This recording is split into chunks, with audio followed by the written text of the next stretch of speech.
Esse podcast faz parte do site Fambonanet. Acesse fambonanet.com.br.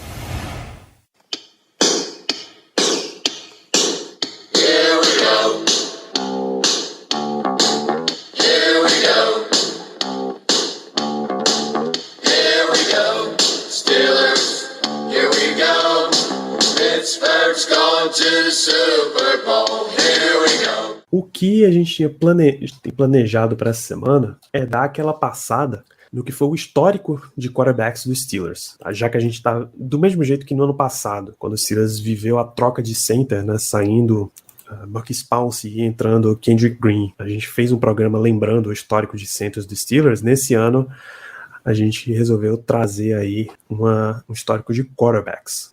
E eu vou contar para vocês que se você olhar a lista de titulares de quarterbacks dos Steelers, basicamente começa quando o time tem o batismo, entre aspas. Porque o Steelers começa mesmo a ser uma franquia de sucesso, uma franquia campeã, em 1970, que é quando Terry Bradshaw é adicionado aos Steelers. Se você olha os quarterbacks antes disso, você até tem uns nomes que historicamente se destacam. Earl Morrall foi tido como o melhor quarterback reserva da história. Ele foi reserva por um bom tempo do Johnny Unitas, do Baltimore Colts. Ele chegou a ser campeão 3 vezes do Super Bowl, que significa que ele passou ali por alguns times, né? 5, 6 e 7, 5, 7 e 8. Então você tem Baltimore Colts, você tem Miami Dolphins.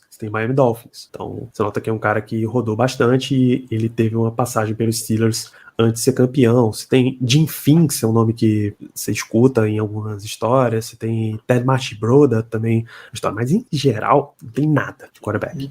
Em 1970...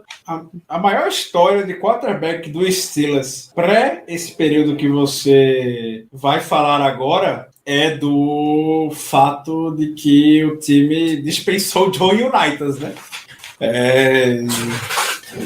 A equipe selecionou o menino, que é o Joe Unitas, é de Pittsburgh, cresceu em Pittsburgh, toda aquela mística por trás da cidade. Foi selecionado no draft pelo Steelers, mas nunca nem chegou a jogar uma partida como profissional aqui. Foi dispensado antes. Então, imagina, né? O Joe Unitas vira o Joe Unitas em Pittsburgh. O head coach dos Steelers, Walt Kisling, na época ele disse que Johnny Unitas não era inteligente o suficiente, smart, para jogar como quarterback no time da NFL, e aí ele não participava dos treinos e foi cortado. Disso, depois foi trabalhar em construção, mas jogar num time semi-amador, e aí o Baltimore Colts chamou ele, e o resto da história, um dos maiores quarterbacks da história. Nessa linha tem vários quarterbacks de sucesso que são da região de Pittsburgh e nunca foram aproveitados, né? O Joe Montana, da região, Dan Marino é da região. Dan Marino é um caso clássico, assim, vai voltar ainda nesse programa. E o Jim Kelly também. E Jim Kelly, bem lembrado. Não é aquele o garantido do Jets? Também não é da região de Pittsburgh? Garantido. Joe Namath? Joe Namath. Eu acho que ele é de Western PA também. Tem um documentário muito bom até. Ele é, perfeitamente. Joe Namath também é da região de Pittsburgh. Um documentário muito bom, The Cradle of Quarterbacks, é o berço dos quarterbacks, que é exatamente esses 4 caras, Montana, Kelly, Marino e Namath, conversando sobre por que aquela região ficou tão prolífica em liberar quarterbacks. Isso é impressionante. E aí, em 1970, o Steelers já está sob a administração do Chuck Noll, e eles draftam um quarterback com a primeira escolha geral, vindo de Louisiana Tech, Terry Bradshaw. Que esse sim começou a era dos Steelers. É claro que Terry Bradshaw, você vai ver um monte de gente dizendo que Terry Bradshaw se aproveitou de que os Steelers tinham uma grande defesa ao lado dele, né? Nos 5 primeiros anos da carreira dele, os Steelers foi construindo tudo que era de defesa deles. E Terry Bradshaw, você pode dizer que se aproveitou dessa situação. Mas o que vale a gente lembrar é que em um ponto dessa história acontece uma coisa chamada a Blount Rule, ficou conhecida depois como Blount Rule, que era o seguinte: à época, cornerbacks, eles tinham liberdade da NFL de regras para ter um jogo físico. Ele baixava a porrada no wide receiver, em resumo. Não interessa se a bola tá por perto, não interessa se a jogada é para aquele lado, pancadaria rolava. Então, não era um grande incentivo para um quarterback fazer jogadas com seus wide receivers, porque você sabia que ia ter uma grande dificuldade para receber a bola. Quando essa regra foi implantada e aí diminuiu a quantidade de punição física que os defensores podiam botar nos atacantes, começou a ter um brilho assim, na NFL para wide receivers. Havia muita expectativa de que essa regra fosse diminuir o poder dos Steelers, já era bicampeão à época, porque a defesa deles não ia poder ser tão física como contra os outros adversários, né? Tinha alguns adversários mais finesse aí nessa época da liga. O que eles não contavam é que Terry Bradshaw, com Lynn Swann, com John Stallworth, iam fazer um grupo fantástico, eles iam florescer como um dos grandes ataques da liga, e o Steelers teria essa transformação para ser, mais uma vez, bicampeão e aí conquistar 4 títulos, né? Então você tem uma bela era de Terry Bradshaw como titular, embora em algumas temporadas ele não tenha jogado todos os jogos, mas foi um grande período, né, cara? Com toda certeza, com suas características particulares, com toda a sua excentricidade da época, que tinha um verdadeiro míssel no braço, ele conseguiu ter sucesso. Inclusive, posso estar redondamente enganado, Danilo. Por favor, me sinalize, mas ele foi o último MVP que o Steelers teve.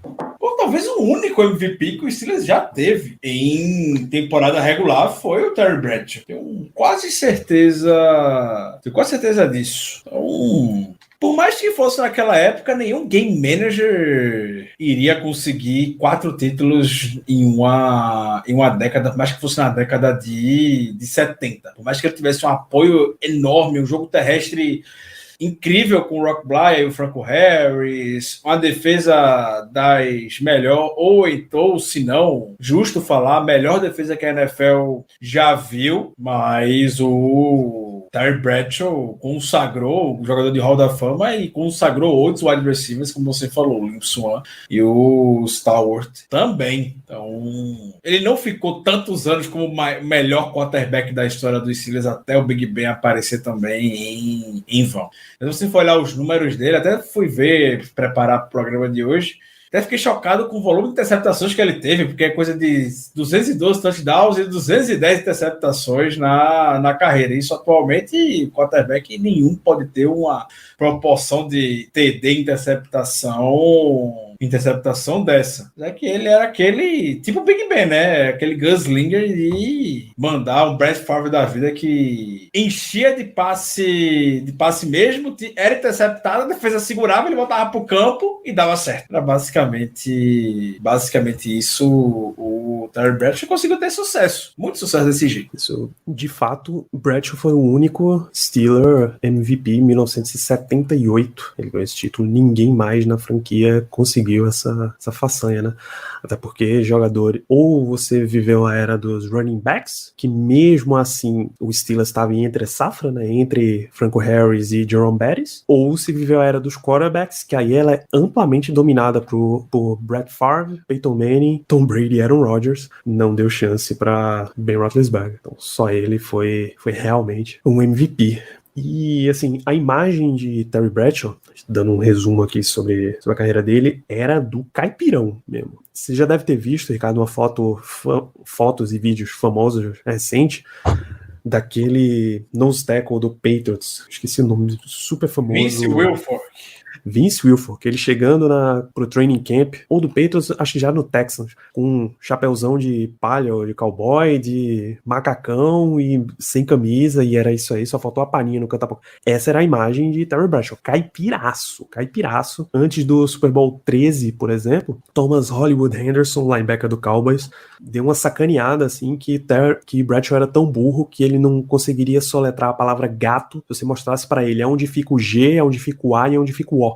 Ele ia ter problemas para soletrar essa palavra. Então, mesmo assim, o estilo dele correspondia bem, ajustava bem ao que o Steelers queria. E ele, depois que ele sai do Steelers, ele ainda fica com uma imagem meio controversa, como, por exemplo, o Steelers foi ao Super Bowl 40. Teve um um show no pré-jogo com vários MVPs de Super Bowl e tal. Ele pediu $100 mil para aparecer e não pagaram, ele não foi. Acho que de todos, parece que só ele e o John Montana não apareceram na celebração. Então foi ficando um lance meio esquisito.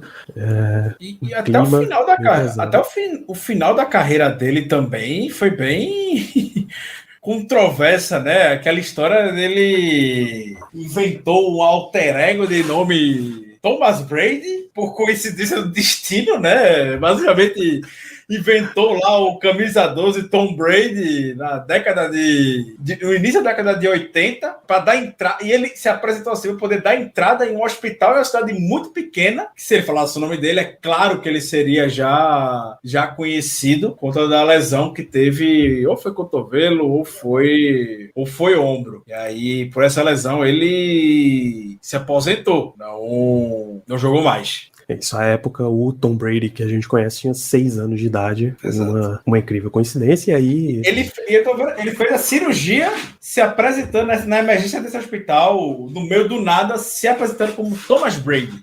Isso aí, tudo que você ligar a imagem de caipira, de redneck americano, ele faz um monte de aparição em Daytona, um monte de aparição em NASCAR, e claro, tudo ligado com a Fox. Ele tá onde depois ele foi contratado como analista, né, comentarista. Ele chegou a ganhar 3 Emmy, aquele prêmio da TV, como comentarista. Ele tá lá hoje. Em transmissões da Fox é muito comum você ver, mande um SMS para o número tal, responda as perguntas e tenha a chance de ganhar não sei quantos $1.000 do dinheiro do Terry Bradshaw. Você vai sempre ver, eles sempre ficam tentando puxar comentários polêmicos dele sobre os Steelers, não precisa muito esforço para isso, né? Ele gosta mesmo de dar alfinetada. E aí sempre a gente encerra a era Terry Bradshaw ali em 1983, porque era um ano em que ele já estava claramente em declínio e a diretoria queria selecionar um novo quarterback. 1983 é o ano de draft que tem um baita quarterback em Pittsburgh, na Universidade de Pittsburgh, chamado Dan Marino. Marino é nascido em Pittsburgh, high school em Pittsburgh, a Universidade de Pittsburgh, porque ele não queria ficar longe dos pais, ele tinha aula de manhã, voltava para almoçar em casa e ia treinar à tarde. Então tudo estava ali e Marino chegou a estar disponível para os Steelers draftar em 1983, quando o Chuck Noll disse que não, o time ia voltar à mesma tradição que ele teve quando ele começou em 1969 e draftou um defensive tackle Rivera? Mário Rivera, se não me falha a memória. Não confesso não lembro, mas já estou pesquisando aqui. Mas o resumo é que esse cidadão nunca nem chegou a entrar para jogar no Steelers devido a um acidente automobilístico que ele teve. Não chegou nem a jogar em Pittsburgh, basicamente. Gabe Rivera é o nome dele. Gabe Rivera, camisa 69, que beleza. Exatamente. Então, chegou a jogar 6 jogos. Minto. Foi na temporada de calouro dele que ele sofreu esse acidente automobilístico. Então, o Steelers ainda ficou por mais um ano com o Terry Bradshaw, embora Cliff Stout tenha feito 15 das 16 partidas da equipe. E aí você tem um período meio irregular aí depois de Terry Bradshaw. Vários jogadores foram titulares no Steelers, o time ficou tentando achar um substituto. Mark Malone teve 4 anos como titular, Bubby Brister teve 3 anos, até que o time razoavelmente estabilizou com Neil O'Donnell como titular. Acho que o O'Donnell jogou o Super Bowl 30? Eu tô bem enganado. Jogou, né? 1995 contra o Dallas Cowboys. Isso, lançou 2 interceptações pro Larry Brown que acabaram dando 2 touchdowns e o Cowboys ganha aquela partida. Ele virou free agent logo depois desse Super Bowl. Mike Tomczak tem a chance dele, e aí Cordell Stewart assume como titular do Steelers. A gente já tá na era Bill Cowher, né, cara? Exatamente. Cordell Stewart, o melhor jogador possível para a pior era possível. Se o Cordell Stewart é quarterback na NFL atualmente, ele era uma verdadeira lenda na liga. Absurdo o Cordell Stewart de atlético que ele era. Levou a equipe, né, para final de conferência, teve vários e vários bons momentos em Pittsburgh. Mike Tomlin, quando a Stewart foi draftado em 1995, uma escolha de segunda rodada. Até ele ter a chance como titular, para ser titular, ele jogava como wide receiver pro Mike Tomchak, que era o quarterback. Mas ele começa, tem esse sucesso. Cara, eu tô vendo que Chan Gailey foi coordenador ofensivo dos Steelers nessa era. Sim. Chan Gailey ainda estava sendo coordenador há, sei lá, uns 2 anos, do Tua Tagovailoa, uns 2 anos atrás. Corretamente. Loucura. E assim, Cordell, ele sempre começava com a oportunidade de ser titular, ele foi titular a temporada inteira 97, 98, e aí tentava ser substituído, mas ele ganhava a vaga de novo. 99 ele cedeu alguns jogos de novo para Tomchak. Ken Graham foi titular em 2000, mas ele ia sempre voltando, e é muito característico se você, por exemplo, assistir a Football Life do Bill Cowher, você vai ver várias vezes ele gritando Cordell! Porque tinha essa relação aí junto com ele. Até que 2002, o Steelers perdeu pro Patriots em 2001, final de conferência. 2002, Cordell Stewart começa a temporada como titular, mas ele é substituído depois de lançar uma interceptação na end zone, numa cobertura dupla contra o Browns, no jogo 3. Tommy Maddox vem para substituir, e aí Maddox não perderia mais o cargo. Maddox é um cara que começa a cair em 92, então já era bem veterano, jogou no Broncos, jogou no Rams, no Giants, quer dizer, passou, né? Até que em 99 ele dá uma parada, virou um vendedor de seguros, inclusive, da Allstate. Depois ele recebe uma ligação da Arena Football League, entra lá para jogar com o New Jersey Red Dogs.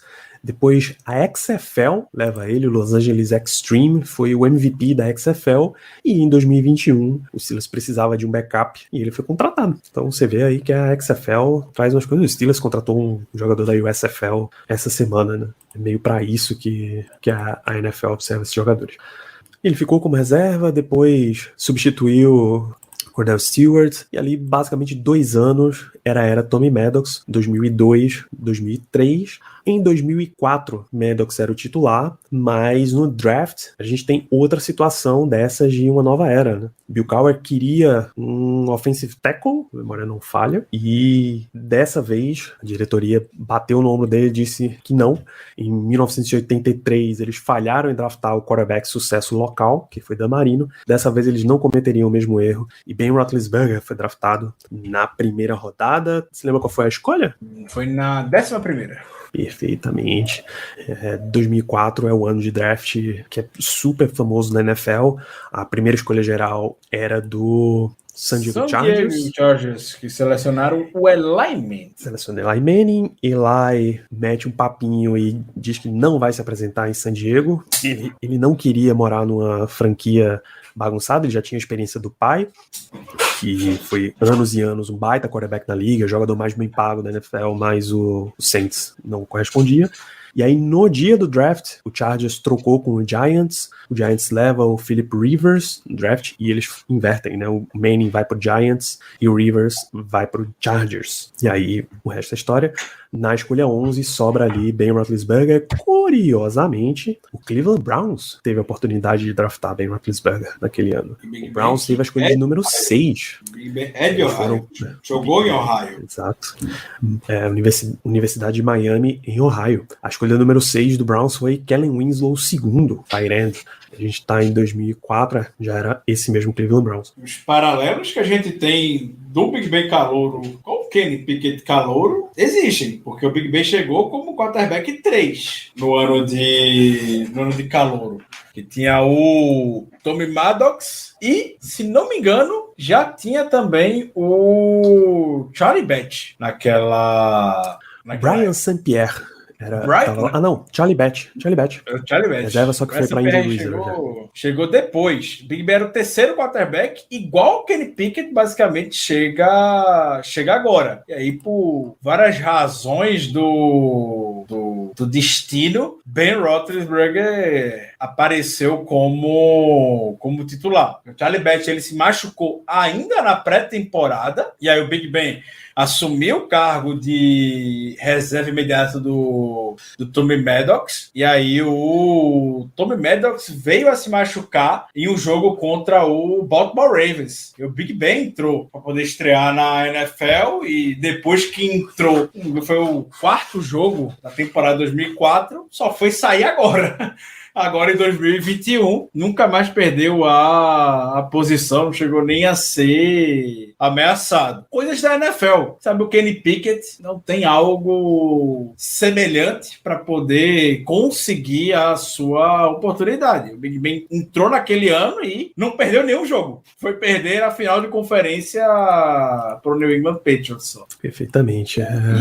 E uma breve curiosidade, que o Charlie Batch, ele foi provavelmente o backup mais famoso e duradouro da era Ben Roethlisberger. Esses dias, na nostalgia do extinto Heinz Field, surgiu imagens do primeiro jogo da pré-temporada do Heinz Field. Quem era o quarterback da equipe que estava enfrentando o Pittsburgh Steelers naquele dia? Charlie Batch, que foi selecionado pelo Detroit Lions. Grande Charlie Batch. Grande Charlie Batch. Vamos para a segunda rodada. Olha só. Detroit Lions. O Steelers Depot fez o levantamento, né? Quem fez o primeiro e último touchdown deles, do estádio, enquanto o Heinz Field, foram fazer de quem deu o primeiro passe e tal. E aí, Batch foi lá dizer, não, eu quero que vocês mostrem o primeiro passe de verdade, qualquer que seja o jogo de NFL, contando pré-temporada. E foi aí que eles apuraram e tava lá, doutor Charlie Batch, fazendo passe, o que é uma grande coincidência. O último touchdown anotado foi de Najee Harris, e Najee tava querendo a bola para ver se ele descolava uma grana desse grande fato aí. Deve valer alguma coisa, né? Uma aspas muito grande. Uma aspas grande aqui, por favor. Só porque eu tava aqui explorando um pouco mais da carreira do Charlie Batch, eu fui ver quem selecionou o Charlie Batch lá no Detroit Lions. Foi o Martin Mornhinweg, que era coordenador ofensivo do Ravens até ano desse. Tem muito tempo que o Mornhinweg era coordenador ofensivo do Ravens, não, se não me engano. Sim. O técnico do Lions não era Dick LeBeau? Não, o técnico do Bengals no primeiro jogo oficial. Isso, temporada regular. Isso. Eu cometi esse exato erro quando a gente falou da troca de comando, da troca de nome do Heinz Field. Quem era o técnico do Lions era o Martin Mornhinweg, naquela época, 2001. Boa. A gente até tem, antes até de falar mais da carreira de Ben Roethlisberger, tem uma série de reservas. Porque quando você passa 18 anos como quarterback titular de um time, você conviveu com uma série de jogadores, né? Quem você acha que foi o mais significativo? Charlie Batch, Landry Jones, Mason Rudolph,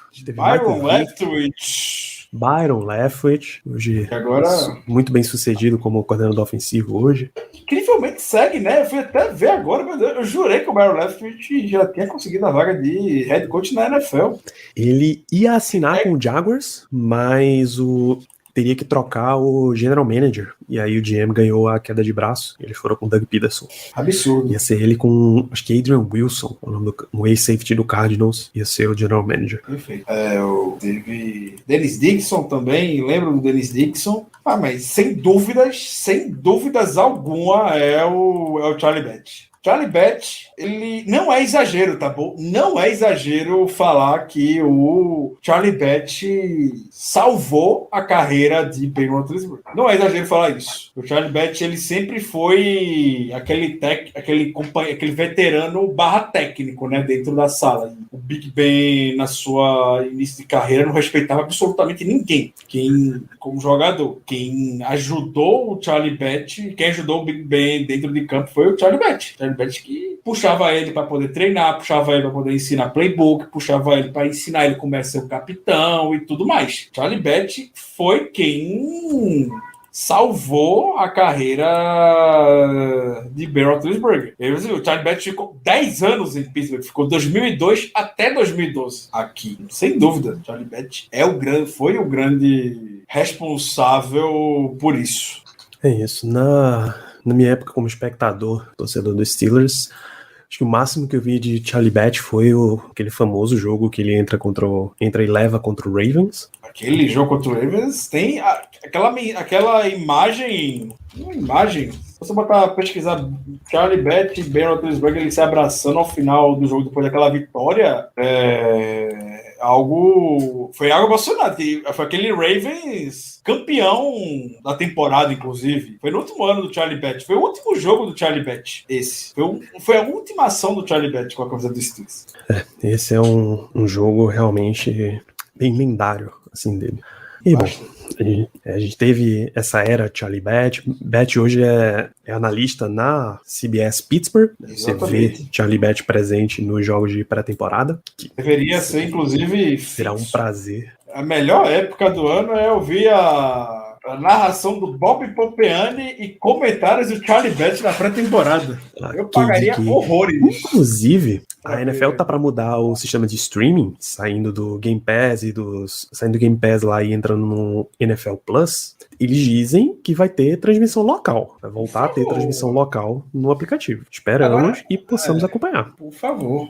Pagaria horrores para ver os comentários de Charlie Batch, a narração de Bob Pompeani da plana regular. Porque, embora nós sejamos o mundinho Ian Eagle Charles Davis Brasil, somos realmente fãs da transmissão da CBS, a transmissão da KDKA não tem a menor comparação. Além da narração, todo amadorismo e tudo mais, de áudio estourando e tudo mais, faz parte. É por isso que eu amo pré-temporada. Eu tô aqui, eu sou um dos grandes críticos de só ter 3 jogos de pré-temporada, 95% por conta de diminuir um jogo de ver essas patifarias de transmissão da pré-temporada, as transmissões clubistas. Eu sou fã. Ou as entrevistas na sideline do quanto o jogo tá rolando e tudo mais também, é algo sensacional.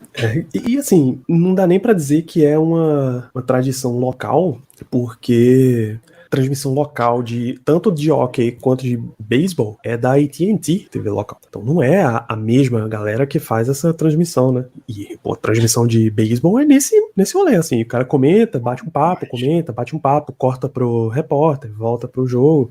Pô, eu lembro claramente um jogo do Pirates, cortar pro repórter e ele tá entrevistando criança na nova atração do playground no estádio. Melhor coisa. Isso é beisebol. Melhor coisa. É ritmo que a gente gostaria de ver nos jogos de pré-temporada também. Bom, e aí de 2004 a 2021, você tem a era Ben Roethlisberger, que já foi, principalmente nos últimos meses aí, extremamente bem citada. Ben era esse rebelde sem causa que você tinha aí nos Steelers, não ouvia ninguém, rebeldaço, era ele indo em luta WWE, de wrestling, era andando de moto por aí, teve um acidente de moto, que o Steelers precisou colocar uma cláusula lá no contrato, que ele deveria cuidar do próprio corpo, não poderia participar desse tipo de coisa, uma série de coisas, e aí o Steelers ganha o Super Bowl 40, ele era um segundo anista, né? Depois o Steelers continua sendo um competidor, porque a estrutura do time ali era para isso, sai Bill Cowher, entra Mike Tomlin e continua esse momento. O Steelers vai ao Super Bowl novamente na temporada 2008, ganha o título Super Bowl 43, volta na temporada 2010 e aí perde pro Green Bay Packers. E aí você vê Ben como uma constante do time, enquanto basicamente todo o resto é substituído. Todo mundo. De lá pra cá, só desse Super Bowl 2010 para o que a gente tá aqui em 2022, a gente já viu 2 trocas de geração nos Steelers. Exatamente. Todo mundo comentar agora, saiu e entrou. Ben Roethlisberger viveu 3 gerações dos Steelers, basicamente. Que quando ele chegou, tinha uma, aí saiu, entrou outra, essa outra saiu, entrou outra, e ele era a única constância que tinha na equipe até agora. Tiraram o osso dele, basicamente por ele continuava. Se fosse por ele, provavelmente continuava. Ele viu aquela era lá de Hines Ward, de Troy Polamalu, de James Harrison, Aí troca tudo isso, acho que 2015 já saiu essa galera inteira, você já tá na era do time que é muito de ataque, a era do Le'Veon Bell, do Antonio Brown, e a defesa, que era basicamente a defesa do Ryan Shazier, já foi embora basicamente essa galera inteira, e a gente tá nessa nova geração aí, que era do Juju até o último ano, mas do Najee Harris, do Deontay Johnson, é o time do TJ Watt, do Ken Hayward. Exatamente. Então você já viu toda essa galera, todas as posições, o Steelers já mudou, só Ben Roethlisberger continuava lá, até que ele realmente aposentou, ele perdeu um ano inteiro quase por uma lesão séria. Muito se comentou que podia ser efetivamente o fim ali da era Ben Roethlisberger, ele volta, ainda joga mais 2 anos nos Steelers. Levou os Steelers aos playoffs nos 2 anos ainda. O Steelers foi para os playoffs nesses últimos 2 anos, inclusive como campeão da AFC Norte, outro como wild card.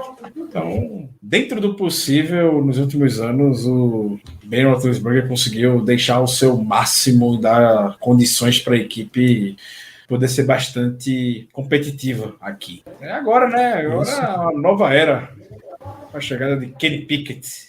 Isso, e agora com a 20ª escolha do draft 2022, a gente viu Kenny Pickett sendo escolhido, o Steelers traz aí Mason Rudolph para ter essa policy segura, o termo que o Ricardo usa é excelente nesse caso, e a gente vai ver efetivamente uma nova era, com a expectativa, antecipando já a pergunta de vocês, de que Mitch Trubisky vai ser o titular a partir da semana 1, e em algum ponto da temporada é de se esperar que Pickett assuma a vaga, passa a ser o titular, porque tradicionalmente quarterback selecionado na primeira rodada, em algum ponto da primeira temporada, é colocado para jogar. O que eu imagino pelo menos é que vai ser ali na bye week. Depois da bye week, padrão. Que o Steelers está na semana 9, a bye week.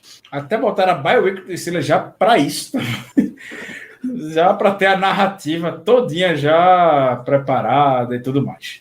Mas o resumo da história de disputa desse ano é Mitch Trubisky, e não tenham expectativa alguma para Kenny Pickett jogar fora lesão. Não me estranharia, inclusive, claro, se ele se mantiver nos Steelers, que Mason Rudolph ganha a vaga antes de Kenny Pickett ter a chance dele. Eu cravo que Mason Rudolph não estará nos Steelers na semana 1, porque o time vai dar um jeito de trocar ele. Isso se já não tiver, não tenho a menor dúvida de que Mason Rudolph vai ser exposto na prateleira durante a pré-temporada para algum time que esteja precisando de quarterback. Essa semana eu estava ouvindo as minhas que ainda faço, ouvindo o Terrible Podcast, e o nosso amigo Alex Cosura estava falando que ele ficaria surpreso se os Steelers trocar Mason Rudolph. Disse que só trocaria se fosse uma proposta irrecusável, e leia-se irrecusável como uma escolha de segunda rodada. Nenhum time maluco vai dar a segunda rodada por Mason Rudolph. É claro que ele não trocaria. Uma quinta rodada, se a gente já mandou o Josh Dobbs lá pro Jaguars, eu mandaria o Mason Rudolph. Mason Rudolph, pra mim, não tem cara do Steelers. Pra mim é muito claro que ninguém suporta o Mason Rudolph, mas eu sou uma pessoa extremamente desagradável.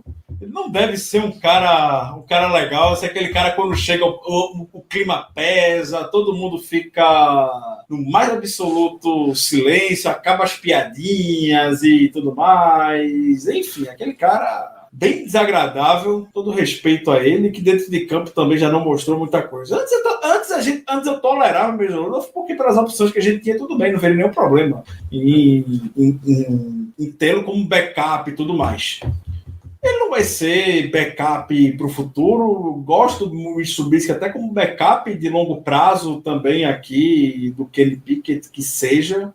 Não é um cara que vai agregar, não é um cara que vai ajudar, não é um cara que vai ensinar, não é um cara que vai ser aquele backup ponta firme como, sei lá, Chase Daniel é a personificação de um backup pela liga, então não vai agregar em absolutamente nada. Não vai ser um Josh Dobbs. Queria muito Josh Dobbs aqui, por sinal, nessa fase. Infelizmente, ele não tá por aqui. Então, se o Mason Rudolph não vai ter qualidade para ser titular, não queria que ele também ficasse como reserva nessa posição estratégica do Steelers. Que a gente vê pelo histórico até, falando de quarterback, o Landry Jones, para mim, o Landry Jones não ser técnico por aí ainda é algo que me surpreende. Vou até ver como é que tá a carreira do Landry Jones, o que é que ele anda fazendo na vida. O Landry Jones, ele chegou no Steelers muito XFL. Ele teve na XFL, mas depois não sei nem o que ele... Dallas Renegades. Depois de lá, nem notícias a gente teve mais do Landry Jones. Ele tinha essa característica de ser bastante inteligente. Ele ajudava bastante com o playbook. Charlie Batch tem essa figura de liderança, de referência Big Ben muito forte. É que o Mason Rudolph, com todo respeito ao Mason Rudolph, nada. O Mason Rudolph não é nada. Com todo respeito, novamente, a ele. Ele é um cara com experiência que foi titular na NFL quando o Big Ben não se machucou. Uma experiência, inclusive, que ele perdeu a titularidade para o Duck Hodges na época. E só para ter um quarterback backup com experiência de ser titular, já tem o Mitch Trubisky para isso. O que o Mason Rudolph vai necessariamente agregar aqui? Não é um bom companheiro de equipe, pelo que falo, não é nada. Uma quarta rodada, quinta rodada já está muito bem paga por ele. Novamente, o Mason Rudolph tá. E até o Steelers normalmente faz isso também com seus jogadores. Aqui você não vai ter chance, mas eu vou dar uma oportunidade para você em algum lugar por aí. Vou dar uma oportunidade para você. Então, sei lá, até episódios, as bold predictions da off-season, eu botei o Mason Rudolph parando no Detroit Lions, que não tem quarterback titular nem reserva, basicamente. Né? Tem só o Jared Goff lá, mas os reservas são lamentáveis no Detroit Lions. E os Steelers têm histórico de relação com o Detroit Lions a nível estratégico. Então, na minha fanfic, o Mason Rudolph já é quarterback lá em Detroit. Isso dá muito bem lá em Detroit. Tem o Chris Oladokun também, né, que foi escolha de draft desse ano. É isso. Então a gente vai ver aí a nova era de quarterbacks dos Steelers.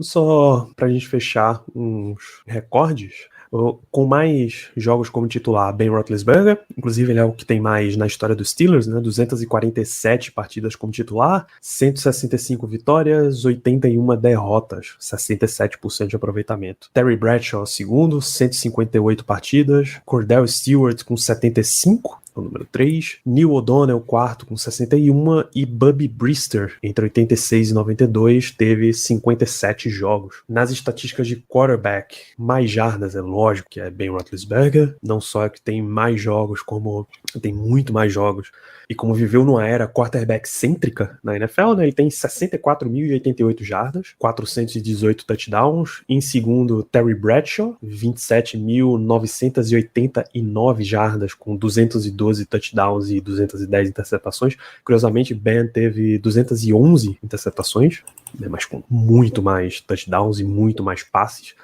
Big Ben teve, sei lá, quase 5.000 tentativas de passe a mais do que Terry Bradshaw para conseguir esses números inteiros. Então você nota a diferença de era de quarterback mesmo. Aí você tem Cordell Stewart, Neil O'Donnell, Bubby Brister e Bobby Lane na sequência do ranking de touchdowns, e também na sequência de jardas, é bem parecido os dois. QB rating também é liderado por Ben Roethlisberger, seguido por Neil O'Donnell, Cordell Stewart, e Terry Bradshaw é só o quarto. Então essa é a grande história de quarterbacks dos Steelers.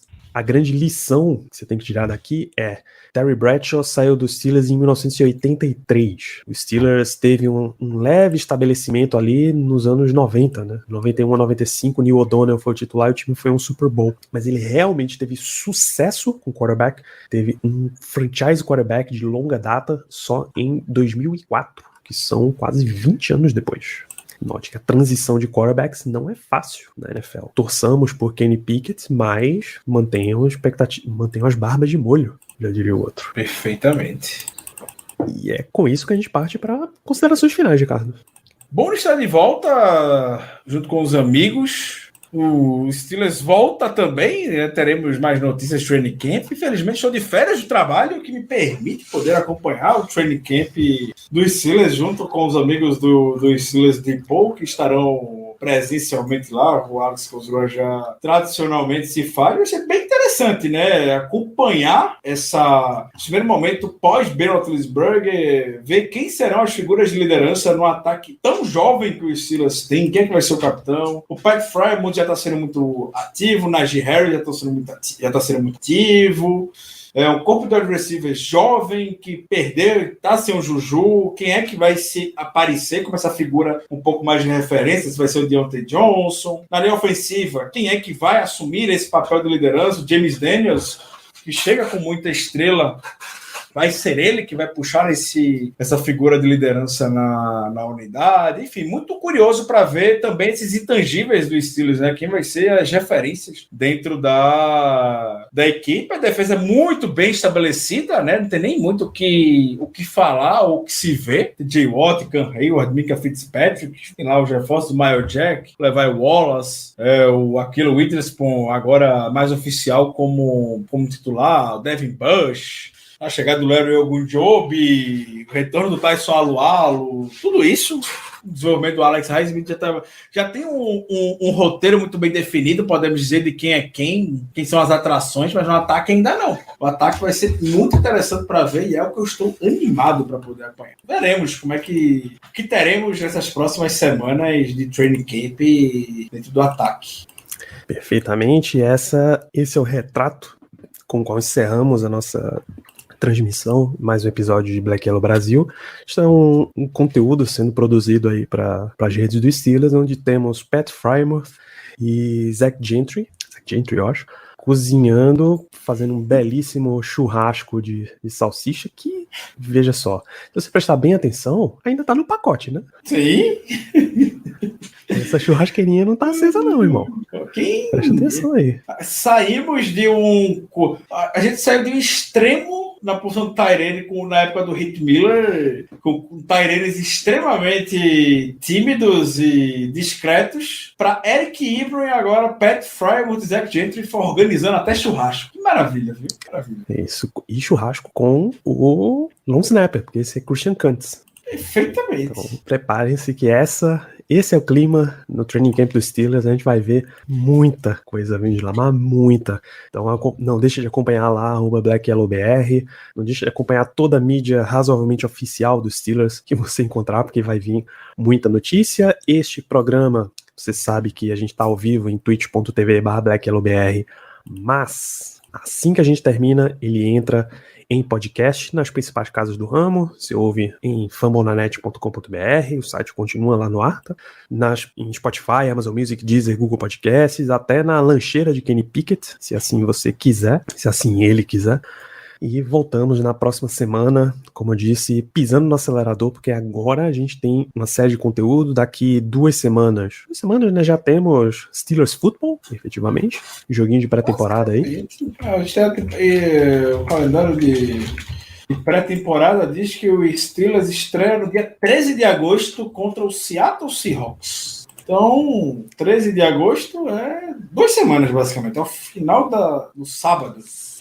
Sabadão. Então, vocês podem esperar que vão ver muito a cara da gente aqui. A gente comenta pós-jogos, assim que eles terminam, pós-jogos de temporada regular, comentando destaques, dando esse plantão aqui de notícias, as nossas opiniões de que vai acontecer. A temporada tá chegando e a gente tem muita coisa para comentar aqui. Então, nos vemos semana que vem, pessoal. Um grandíssimo abraço para todos vocês. Grande abraços. E até a próxima.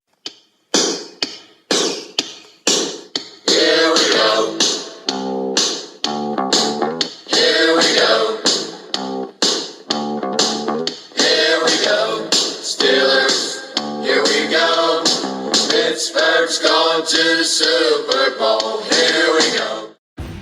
At your job, do you ever have to deal with a nose roller? How about a snub pulley? Well, if you're installing a new conveyor belt system, dealing with the different components can sound like you're speaking a foreign language. Luckily, you've got a team ready to help. Grainger's technical product specialists are fluent in maintenance, repair, and operations. So whenever you want to talk shop, just reach out. Call, click Grainger.com, or just stop by. Grainger, for the ones who get it done.